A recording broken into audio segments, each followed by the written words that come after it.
Magandang araw po. Narito na po ang magiging lagay ng panahon ngayong araw ng Linggo, August 31, 2025.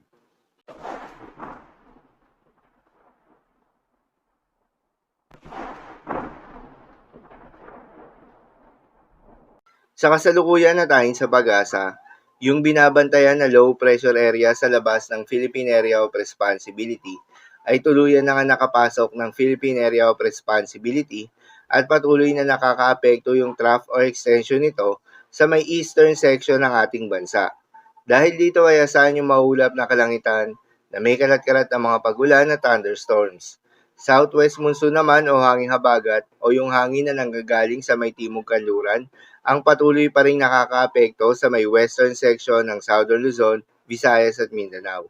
Dahil dito ay asahan rin yung maulap na kalangitan na may kalat-kalat na mga pagulan at thunderstorms, habang localized thunderstorms naman ang aasahan sa nalalabing bahagi pa ng ating bansa. Dahil dito ay asahan yung generally fair weather condition sa umaga hanggang sa tanghali, ngunit pagsapit ng hapon o gabi, ay asahan naman yung mataas na tsansa ng mga pagulan o thunderstorms. Samantala, yung binabantayan nga na low pressure area na nasa loob na ng Philippine Area of Responsibility ay huling namataan sa layong 390 kilometers east ng Katarman, Northern Samar. Ang nasabing low pressure area ay hindi naman inaasahan o maliit lang yung tsansa nito na maging isang ganap na bagyo within the next 24 hours. Maging bagyo man ito o hindi, ay asahan na magdadala pa rin ito ng mga kalat-kalat na mga pagulan o thunderstorms. Para sa magiging development nito, patuloy lamang na magantabay sa mga update na ating ilalabas, lalo na ng pag-asa.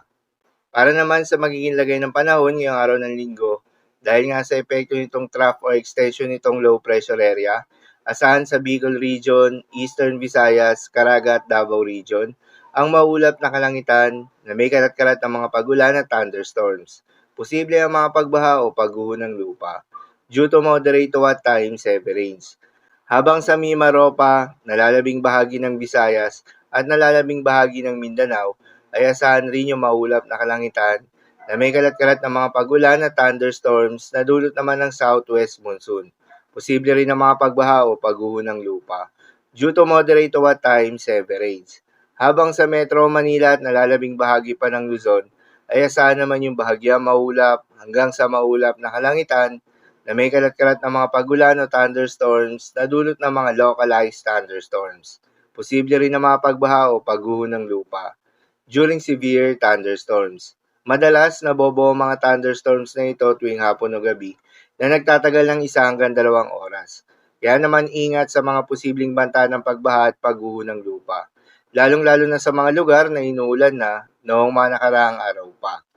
Para naman sa magiging lagay ng mga dagat baybayin, ayon sa pag-asa ay wala po tayong nakataas na gale warning sa anumang seaboards ng ating bansa.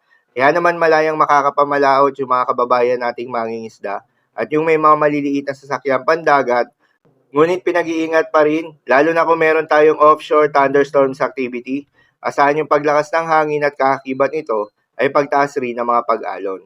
So yun lamang po para sa lagay ng panahon ngayong araw ng linggo. Keep safe everyone.